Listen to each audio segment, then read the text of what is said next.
remember showing the Undertaker versus Mankind King of the Ring Hell in a Cell match, just to analyze all the different injuries that were there, and also to talk about the wrestling schedule and how it's a 365-day-a-year job.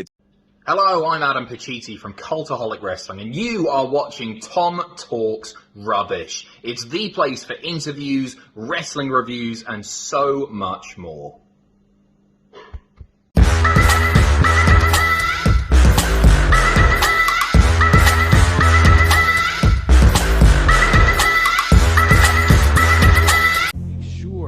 You subscribe to Tom Talks Rubbish. I highly recommend you subscribe here first. What's going on, guys? It's your boy, Tom Talks Rubbish, and stand back with another interview. This time, I'm joined by, and I'm going to butcher his last name, I do apologise, Matthew Grafer, basically the jack of all trades of announcing. So welcome to the show. That's not what he goes by. He goes by the young professor. I do. There it is. That's the one. That's the one. Nobody remembers Matt Grafer. That's why I don't go by that, because nobody, that guy doesn't get paid around here. It's the young professor that people pay to see. So let's start there. Actually, where did the young professor come from?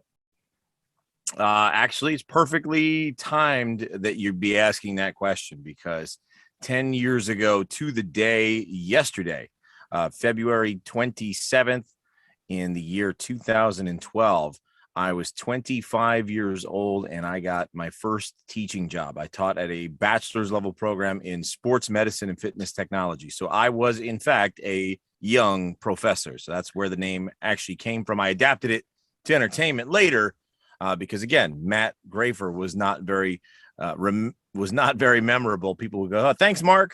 Thanks, Mike." They'd already forget my name.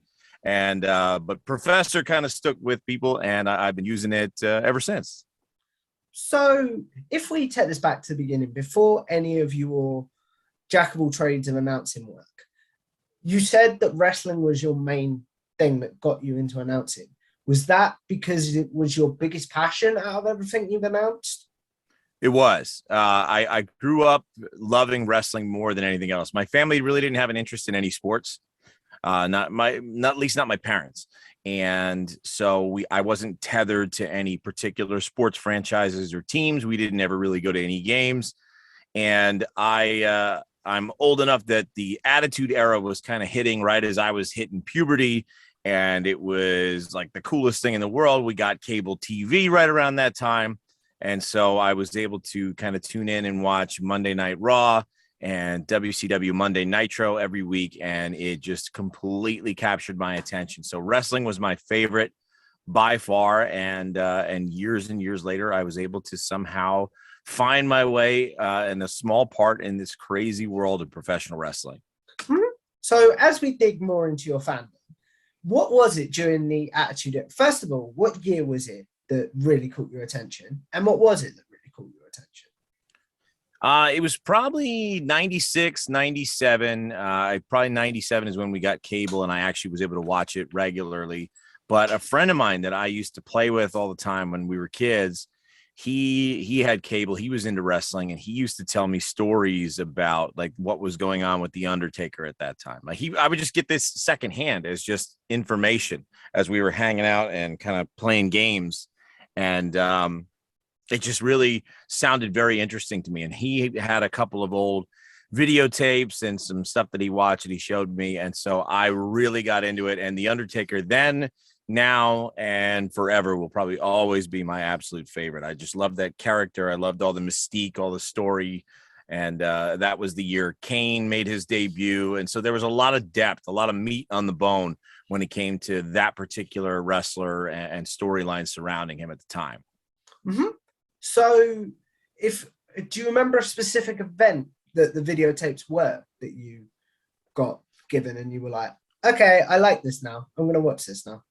I don't know if it was any event, but I remember exactly what DVD, well, not DVD. It was before DVDs. It was a videotape. It was a cassette tape. For our younger viewers watching, a cassette tape is what a DVD would basically be, but a bigger version. Yeah, you had to rewind it after. It was obnoxious, and we used to sometimes make dominoes with them in my house as kids. Yeah, I think I've done that as well. When we get bored. But it was Undertaker. He buries them alive, and it was like a conglomeration of several matches that he had throughout his career.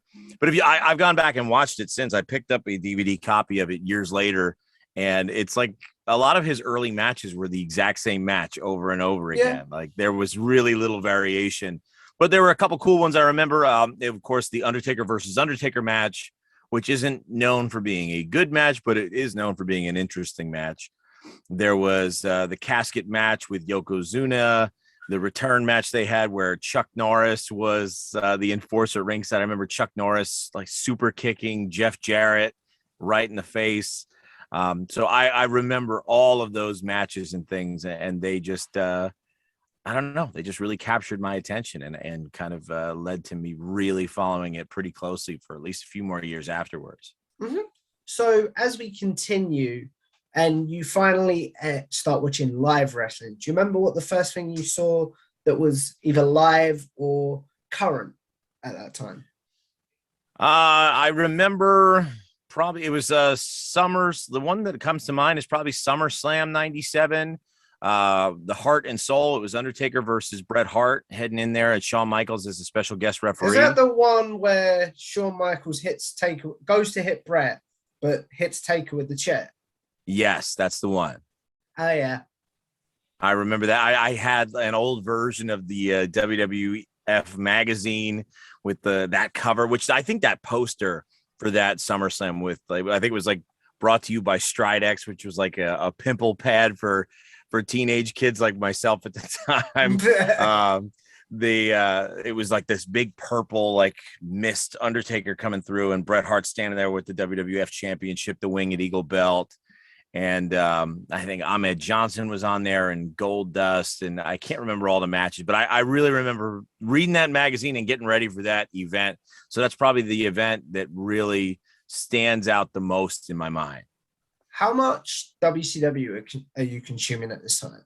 Because obviously there's a big war going on. A little bit. We used to just have the TV set between the two channels, and you have the previous channel button. And so when the commercials would come, you just hit that one button, and it would take you back and forth. But I was consuming a fair share of it. I hated the NWO, which I was supposed to hate the NWO at the time, so I guess it was working. They were bad guys, nasty heels. Not a big fan of them. I was a huge Diamond Dallas Page fan. I loved DDP. He was just, I'm from New Jersey.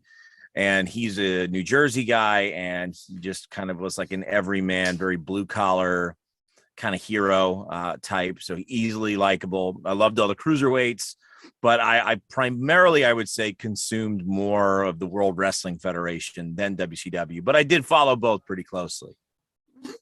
So as we move on to your later years in wrestling, did you have a gap at any point?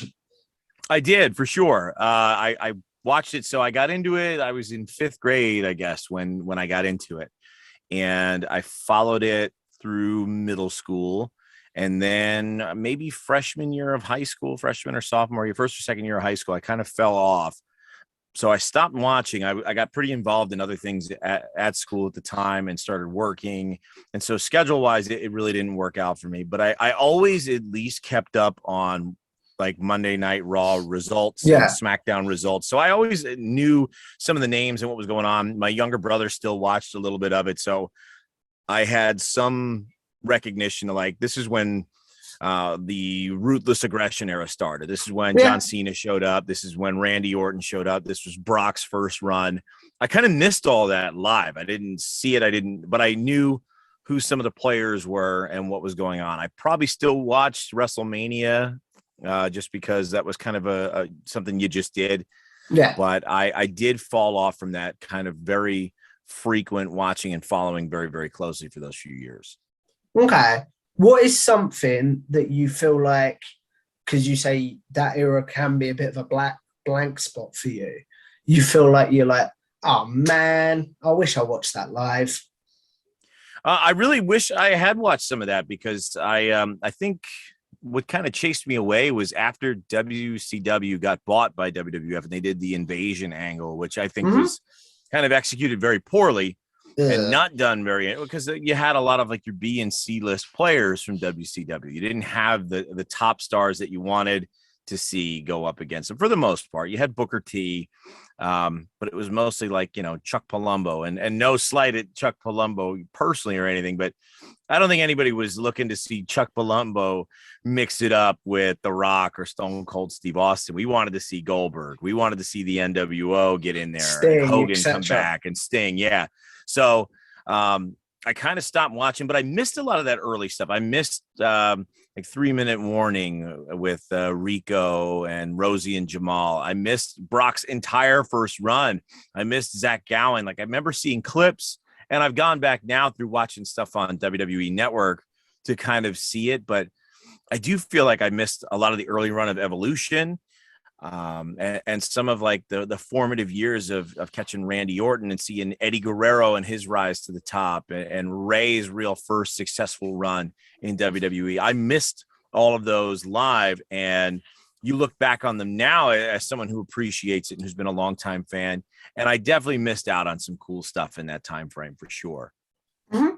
Do you think that the comparison of, because a lot of people from your era will say, "No, man, the Attitude Era was the best era in wrestling," and won't give any other era a chance. Do you think that's fair?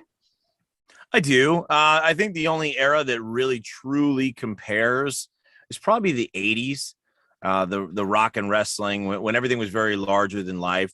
But the thing that I would say about wrestling in the 90s, as someone who lived it and who was of the age range where it meant something, I wasn't a little kid. I was kind of an adolescent. I was coming of age.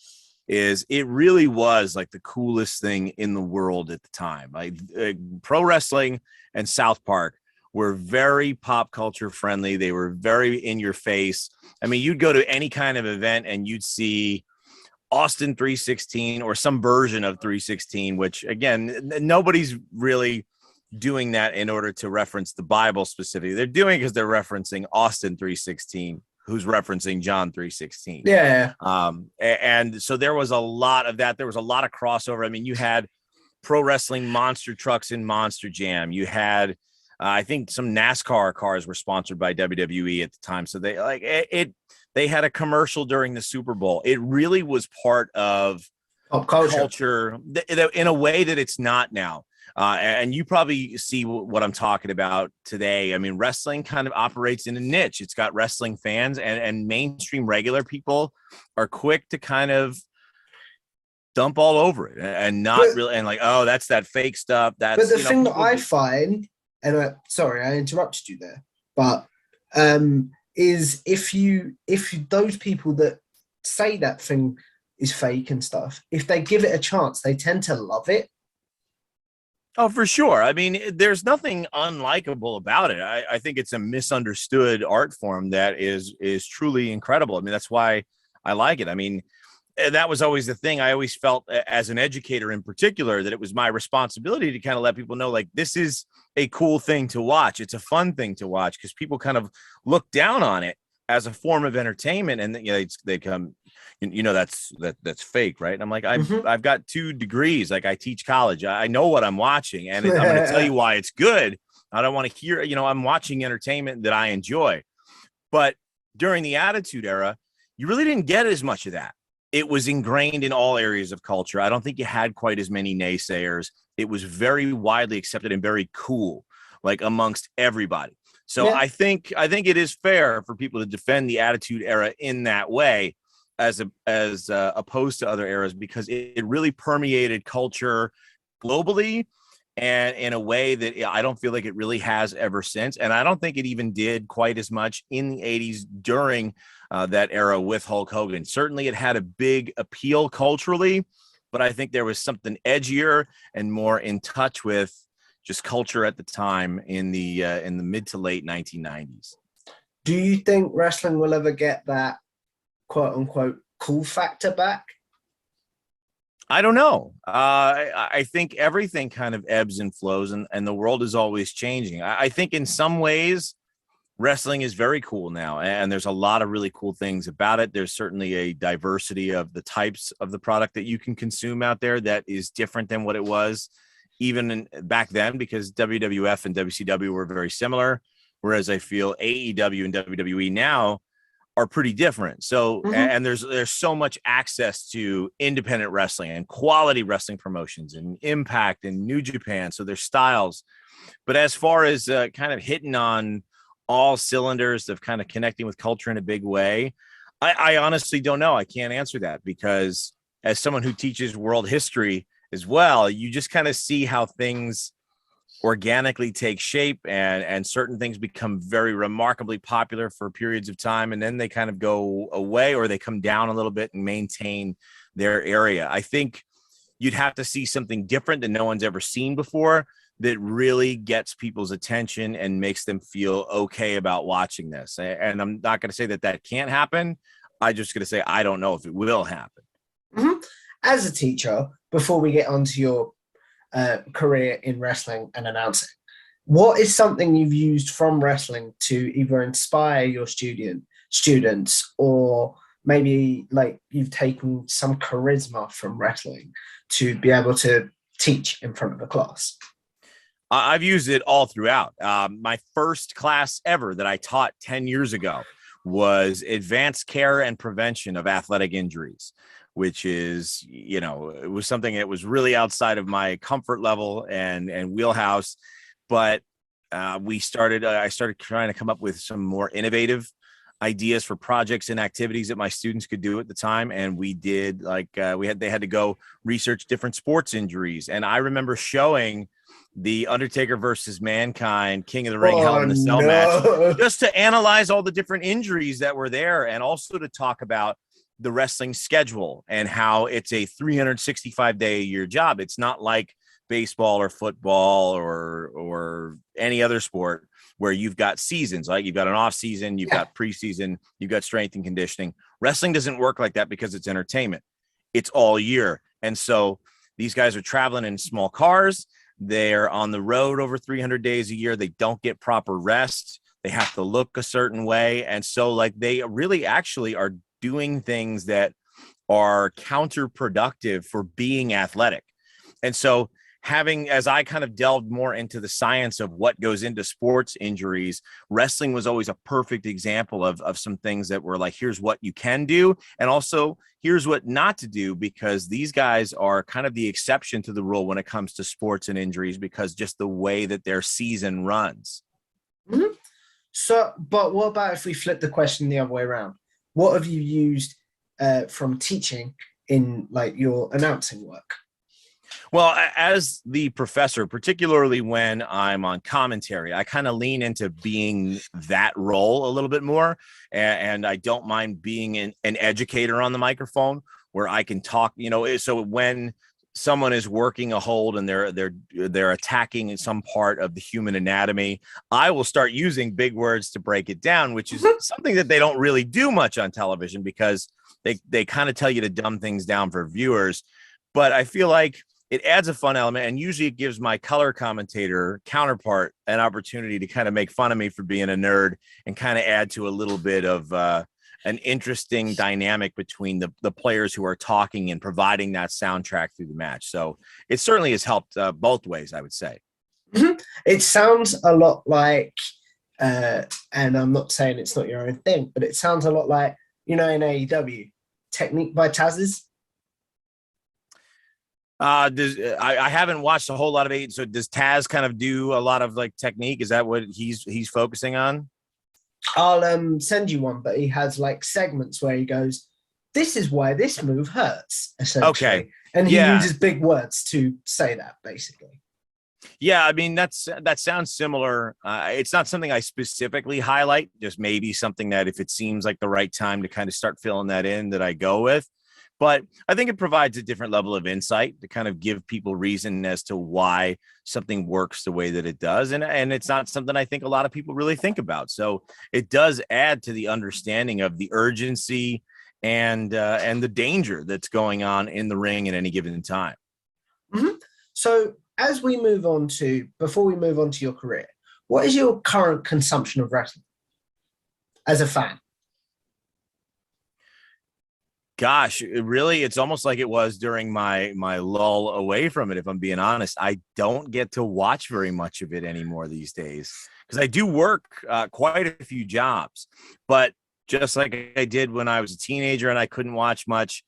I make sure that I stay up on it. I read the results. I see what's going on. And now, at least with the internet being what it is, as opposed to what it was 20 years ago, I'm able to at least catch some clips, see some things that I missed. And usually, unless it's falling on a night where I have another event where I'm working, I usually am able to catch at least a lot of the major pay-per-view events that go on.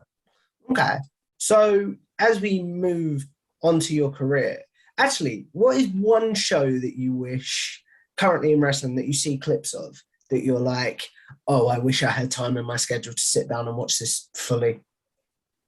I would love to consume more SmackDown, because I love what Roman Reigns has been doing. I have just really fallen in love with his character and what he's got going on. He's believable. I think it's the best work we've ever seen from him in all his time of everything he's been doing. So I wish I got to watch a little bit more of what Roman and the Bloodline are doing. But also, I would love to just consume a little bit more AEW in general. A lot of my friends or people I've worked with are over there and are doing things on TV each week. I'm always rooting for all those guys, but I wish I could see a little bit more because it's fun, it's fast paced, and I think it's important. I think it's important more than ever to support AEW in particular, because I think for us as performers in wrestling on all sides of the house, it is so important to have viable competition, having companies that can provide for a livelihood for performers like me, like all the wrestlers, like the referees, so that there's more places we can work and make a true career out of. So I think if I had more time, and whenever I do get any time where I can watch something, AEW is usually the first place that I go. If I can recommend something, if you don't mind, By all means. try and squeeze Rampage in every week if you can. Friday nights are usually a busy night for me. Fair And enough. I mean, you're probably right, but I'll be honest with you, like psychologically talking, right? I teach psychology too. Yeah. Rampage never seems as important to me as Dynamite, because it's a 1 hour show. When I think 1 hour shows, I think Shotgun Heat. Saturday Night. I Heat think and Heat. stuff I think like that. Velocity. And so, like, to me, I'm like, why is that even a thing? We need another 2 hour show. We need something more prime time. And I know they do big programming on Rampage, but I'm kind of, and it shows you that what wrestling branding has done, particularly from the WWE, and how it affects our psyche and possibly even our consumption of the product. I was talking with a good friend of mine. It's called WWE PTSD is what we were calling it. That's fair. I mean, that has shaped our outlook of all wrestling, whether we like it or not. I mean, it really is kind of the foundation for everything else. Mm-hmm. So as we get into your career in wrestling, you said that wrestling came first out of all your jobs, right? Apart from teaching, obviously. Correct. So how did you first get into announcing in the wrestling business? Well, it was 4 years ago, back in January. So I've been doing it only for about 4 years, but I had started in entertainment a little bit before that, but as a trivia host.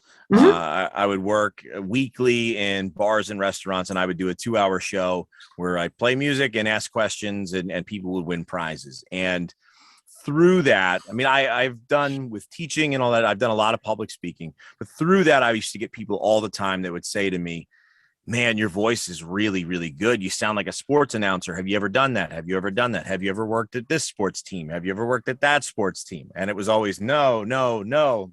And finally, I started to wonder, why do I keep saying no? Why not? People, sort of thing.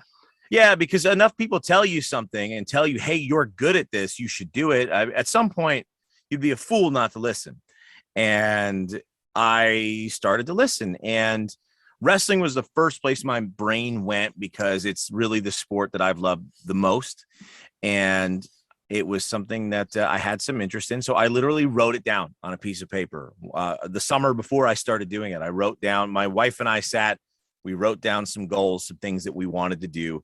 And one of the things I wrote down was start announcing in wrestling/sports.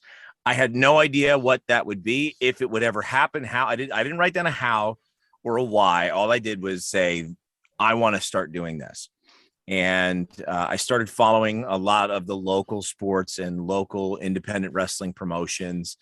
And lo and behold, the one closest to me, and based out of Daytona Beach, Florida, because I live about 30 miles north of there, they posted in January, a few months after we wrote that list, that they were looking for a new ring announcer. And they said, we need a new ring announcer. You need to be available on Saturdays and you can't suck. And so I kind of looked at myself. I said, well, I wanted to do that. I'm available Saturdays. I think I don't know. We'll see about the last one, but I felt good about it because I'm a fast learner. I've been watching it a long time. I'm pretty good at emulating things. So I was ready to try it. So I called them up. I sent in, they asked to send in like a sample video. I put something together, kind of a look that I wanted at the time. And they said, yeah, come out to a show and we'll try you out. So I said, I'll show up this Saturday. And I showed up 15 minutes before the show started. No one told me what time to come. And they were like, all right, man. Well, I figured they're going to give me like a match, 2 matches, something. And all right, well, show starts in 15 minutes. So there's a card. Here's the locker room full of guys, and we'll see you out there. Was this for the whole show then? Yes, it was, as a matter of fact. And I luckily for me, my work ethic is really top notch. I'd put myself up against anybody. And I also, my biggest pet peeve, I would say of anything, is I hate to look stupid or incompetent. I don't like it. Now, if it's part of the show and I'm supposed to, that's different. But I hate to be left out looking like I'm unprepared. That's a very big thing for me. So I will work very hard to make that not happen. So that's exactly what I set out to do. And I handled the show, I think, relatively well. I don't think anyone would have realized it was my first show ever. And I got done, and I actually got paid for my first show, which they said they were remarkably surprised with how well that I was able to do, and said, can you keep coming back? And here we are 4 years and change later, and the professor keeps coming back. What promotion is this for? So it was a promotion called Go Wrestle, which right now is on hiatus. My understanding is they are looking to be coming back here soon. And all the archives. Was that because of the big C, shall we say? That was a big part of it. They had moved facility. I mean, it's tough. I think I don't know how things are over by you, but here promotions and schools kind of come and go quite a bit. They move facilities, they lose venues. COVID for sure really kind of changed the landscape of things for people, and so there was definitely some transients. You know, there's 3 or 4 different locations we worked at, and that was only in the 3 years that I did it there. And I think that kind of just caught up for a while, but they're looking to kind of make their way back, which I'll be excited to see what they have in store if that is the case. But I credit everything to them, because the biggest thing I'll say about Go Wrestle, it was a really small promotion, but they ran weekly. And that's really important, because when you run weekly, that means you're putting on 52 shows a year. And so for guys like me that are just trying it out, that are starting in their 30s, because I was 31 when I started, it's kind of a late start, you know, with the exception of Diamond Dallas Page. You don't hear about guys starting later on in life. It's a young man's game or a young woman's game. And because they worked every week, and I worked there for about 3 years, I got a lot of experience in a very short amount of time. I mean, even you think about it, if most promotions run monthly, quarterly. So even guys, even ring announcers who have been working for years longer than me, hadn't had as many reps as I had, hadn't had as much, you know, and so I very quickly started to gain valuable insight, valuable experience, and I was able to grow, I think, exponentially in what would normally be considered a short amount of time. I crammed essentially years and years worth of experience into. Mm-hmm. I will agree with that. Repetition is key, because even if I don't have an interview scheduled, I will just sit in front of my microphone and just talk, just so the talking isn't gone almost. It's a skill. It is a skill that needs to be constantly worked on. and just rehearsed. I mean, it's anything. I mean, it's practice. You need it in athletics, you need it in any kind of performance. And whether it's from podcasting to ring announcing or hosting or teaching, having the repetitions constantly kind of makes it second nature so that it can go off without a hitch every single time. Mm-hmm. So if we if we go into your prep on a show day, will you like go around and introduce yourself to talent and be like, hey, I'm your ring announcer for the night. What do you want me to say? What is your prep, basically? That's pretty much it. I know some of the folks who are ring announcers as well, some of them will try to get information ahead of time, a day or two or something along those lines. I honestly don't plan that far ahead. It's not to say that I haven't, but card's subject to change. I've been on hundreds of shows and something always changes. So if I do all the prep and then it all gets changed, and I've wasted time and energy and some of my, I have custom ring announcer cards that I had printed up. I was one of the first that I saw doing it. And now I'm starting to see a lot of others start doing it as well. But I print my cards out, I get them ready. And usually when I get to the venue, I at this point, I'm pretty familiar with most talent at most of the places that I work. But if I'm not, I introduce myself. I say, hey, what's up? I'm your ring announcer. Just let me take a moment of your time. Let me get your stuff. How am I introducing you tonight? Where are you from? What city? Nicknames? And if there's anything else we work out, we kind of talk about and figure out what elements are going to be there. But that's pretty much the rundown of a professional wrestling event. For MMA shows, because there's so many fights, I do those. Yeah, that's a little different. We organize it differently. Those guys actually like fill out forms ahead of time, so I'm able to at least get most guys' information. I fill those out the morning of so that I can just show up to the venue ready to work. What do you prefer out of the two, MMA or wrestling announcing? It's a loaded question. MMA pays about... Really not trying to get you fired here. Two, really 3, curious. 4, 5 times the amount that wrestling pays in my experience. So from a pay standpoint, MMA is top notch. I mean, I get paid very well to do the same thing in MMA as I do in wrestling. But while wrestling is known as more of a hot dog and a handshake kind of sport, unless you make it to the top, I do love wrestling. And for me, I love being a part of a wrestling show. I just love that element. I love what we can do for crowds. You know, that's a labor of love. That's a passion project. But, you know, it really depends on circumstances for me. I love all of my children equally. You know, the show that I'm going to be on, that's the show to be at. Jericho said it in his book. It's from the movie Fast Times at Ridgemont High. Mike Damone was a character, and the Mike Damone principle is this. He says, wherever you are, that's the place to be. And that's how I treat every event that I do.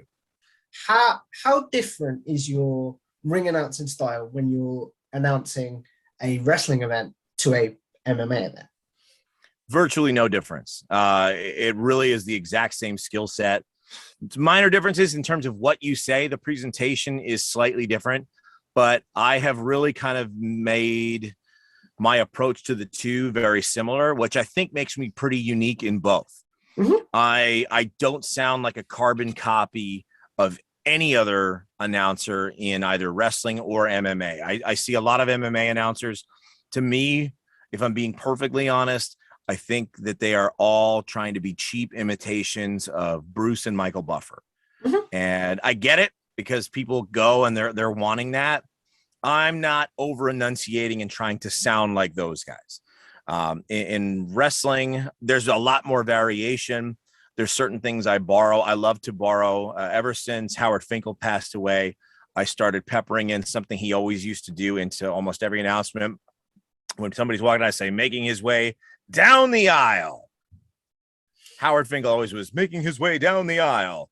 I liked that. And I was like, I thought that was unique. So that's kind of my tribute to one of the guys I think who's done it best. But I've taken the kind of the best of both. I use cards and I proudly use them in wrestling, which is not, I think, a common thing, certainly not on television. But I like that combat sports presentation. I think it adds some legitimacy and adds a little bit of professionalism from that position of the ring announcer. For people that don't know, what are the cards used for?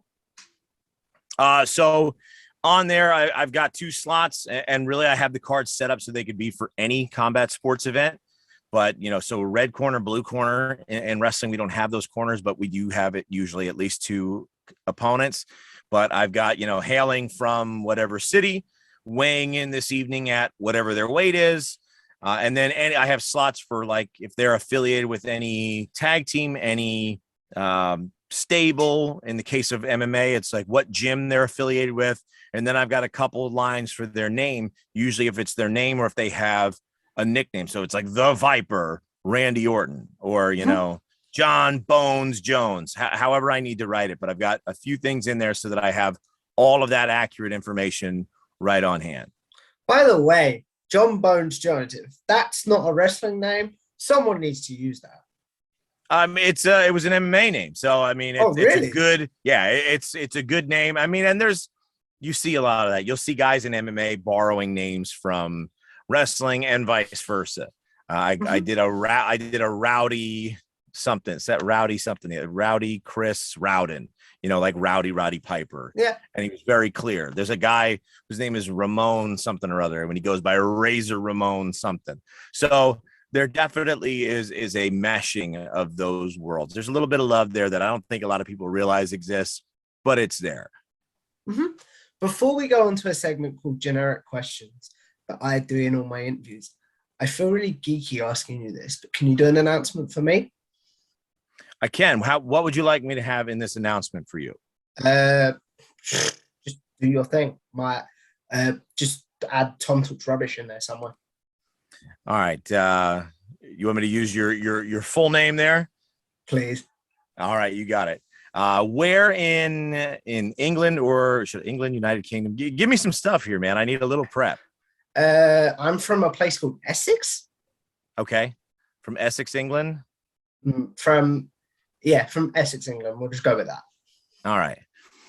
Ladies and gentlemen, making his way onto the airwaves this afternoon, hailing from Essex, England, he is the host of Tom Talks Rubbish. Please welcome Tom Spiller.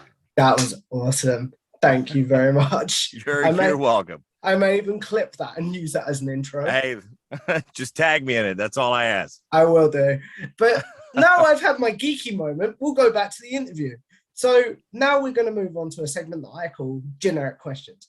If you guys have seen my interviews before, you'll know this is the segment where I ask my guest pretty much questions that they get asked on Twitter quite a bit.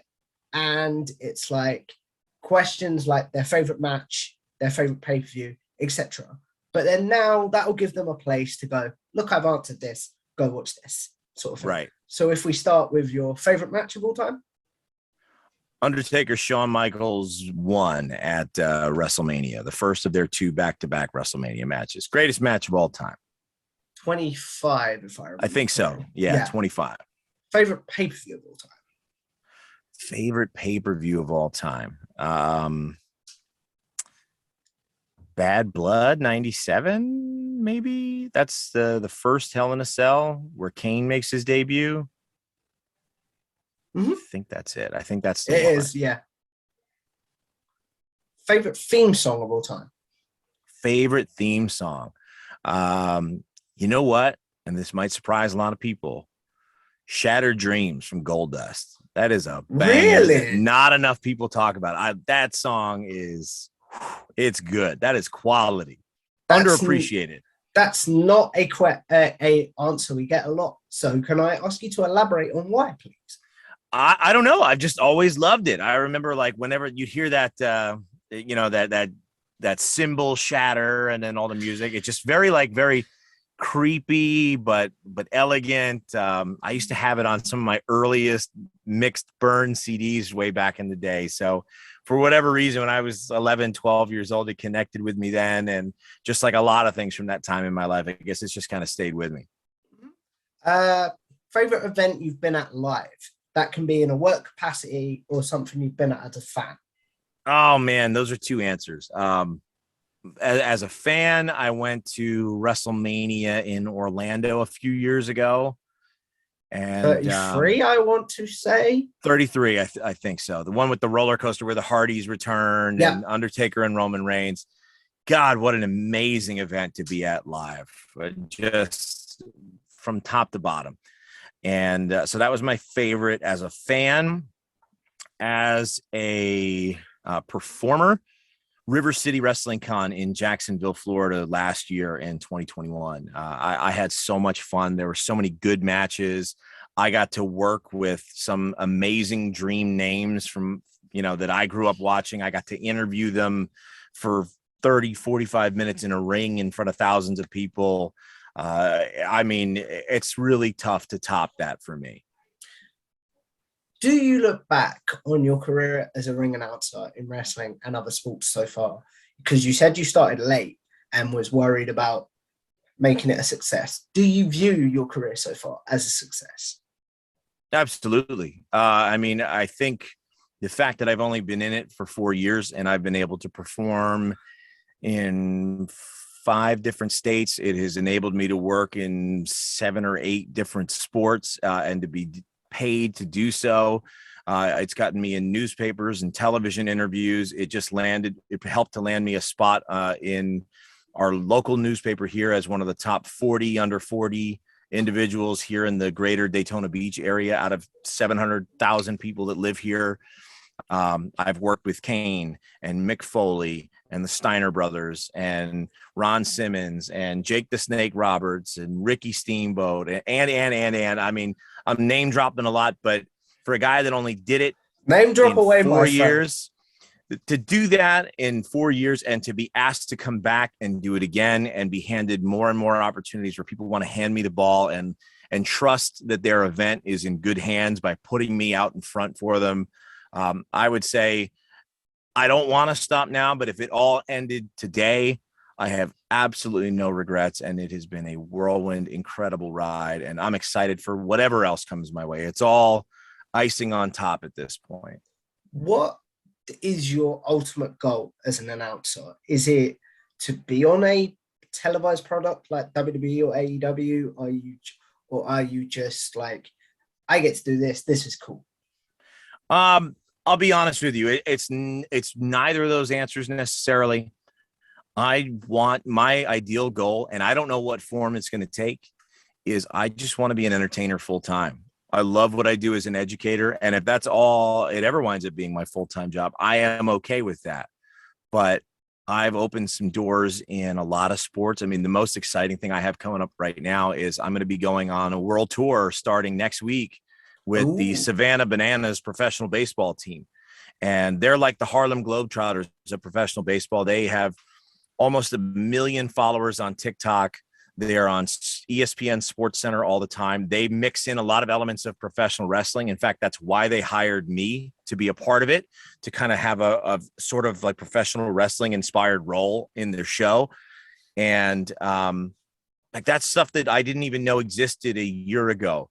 So I'm finding new opportunities in entertainment. I'm finding bigger and better things all the time. And if it's in wrestling, if it's in MMA, if it's in baseball, if it's on sports casting on television somewhere, I just want to be able to take my gift of gab, what I'm good at, my energy, my wardrobe, and be able to do that full time. That's the goal. And if it's in wrestling, I would love that.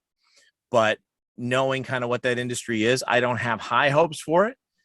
But I'm going to keep doing what I'm doing. It's been working so far, and it's taken me further and further. So we'll see where it goes. I said this when I had a mutual Twitter friend of ours on, Chris Wiggins. Ref Stash, my man. Ref Stash. Yeah. Great guy. Like, I can't thank him enough for putting us in touch, by the way. Absolutely. I would love to turn on my TV one day and be like, wait, I've interviewed that guy. He's cool. That would be just as a like pop the boys moment for me. I'd find that really cool. I'm not going to lie. It is a cool moment. It's very cool. You look at a bunch of people on NXT and AEW now are people that I worked with once upon a time that were, I've done like interviews for our little indie wrestling TV shows, like JC Jane in Toxic Attraction. Mm-hmm. You familiar? Yeah, she was Avery Taylor on the Indies. There's a video on my YouTube of me doing an interview with her before an Ignite Wrestling show, and now she's, they're like the longest reigning NXT Women's Tag Team Champions. They're all the rage, all the talk every week, and I've worked with her on multiple shows. You look at Red Velvet on AEW. I worked with Red Velvet when she was first starting, and I can tell you, when I look on and I see these people who are my friends or have been my colleagues, it is a really, really cool feeling. And it also gives you that sense of, I think I might be doing the right thing, right? I might not be where they are yet, but the fact that I'm rubbing elbows with these folks on the way up means that something is working. And I think for me, it inspires me to continue working and working hard and just striving further, because I think I'm closer than I realized I was maybe beforehand. Yeah, I have watched a lot of your announcing style over the last couple of days, and I would love to see you do an AEW Dark. I think that would be so cool. I would love to. And they record it down the road. I've told them, I'm like, hey guys, I live an hour away. Yeah. Give me the hot tag, brother. I'm ready. I'm ready. Fair enough. So as we wrap this up, Professor, because I do want to be respectful of your time, the question I end all my interviews on, first of all, before I ask you that, what is your YouTube channel and what does it entail? It's The Young Professor. It really doesn't have a lot of focused content in terms of anything that I generate regularly. My highlight reel is on there. There's a bunch of random things on there, stuff that I use when I was a teacher. I have several lectures on different kinesiology topics and stress management, stress relief techniques. In fact, one of my most watched videos is a 45-minute lecture on cardiorespiratory fitness taught out of the National Academy of Sports Medicine, their certification manual. 10,000 people or something have watched that video for some strange reason. There's stuff, clips like me introducing Kane at River City Wrestling Con last year. That's got 15,000 views on it. So there's a lot of random stuff on there, but you'll see highlights of a bunch of the different things I do across all sports, and even touching upon some of my my career as an educator as well. Mm-hmm. So as we wrap this up, the question I end all my interviews on is with YouTube, with podcasting, even now with social media in general. We're all sort of going to live forever in some sort of ways. So what is one video from your YouTube channel or one video that's on social media that you want the people to check out of your ring announcer style or commentating style, and to get to know you a bit better?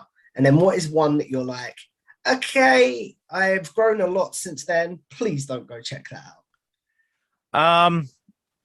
You know what? The ones that I really want are ones that are not necessarily on my own channel, but you know what? That's fine. I would say if you go to River City Wrestling Con and go watch the panel with Kane, that's an excellent one, as well as the one where I did the Steiner brothers and Ron Simmons. So those three guys together I interviewed, which is a strange combination of guys to have all in the same time. And I really love watching that back, because I found out about that change 5 minutes before. So it left me in an interesting position with my own preparation for it. And I'm happy with what I turned it into. I focused more on their WCW days and their careers as college athletes transitioning into pro wrestling, which I think was a really unique way of looking at their careers that probably no one else has done before in that way. So those are two really special, really cool videos from River City Wrestling Con you can go check out. And then as for things that are maybe not so much, I think my first ever ring announcements, or some of the early ones, are on my YouTube channel. And you know what? They're not embarrassing, but you can notice some differences. My wardrobe in particular was a lot more reserved, not even as professional. It was just kind of what I thought was the okay thing to wear at the time. But there has definitely been an evolution of that, a glow up, if you will, with how the Professor presents himself now compared with how it all started. Okay. So as we wrap this up, plug away, good sir. Where can the good people find you? What can they find you on? Just search The Young Professor. My handles are a little different across, on Facebook, it's The Young Professor.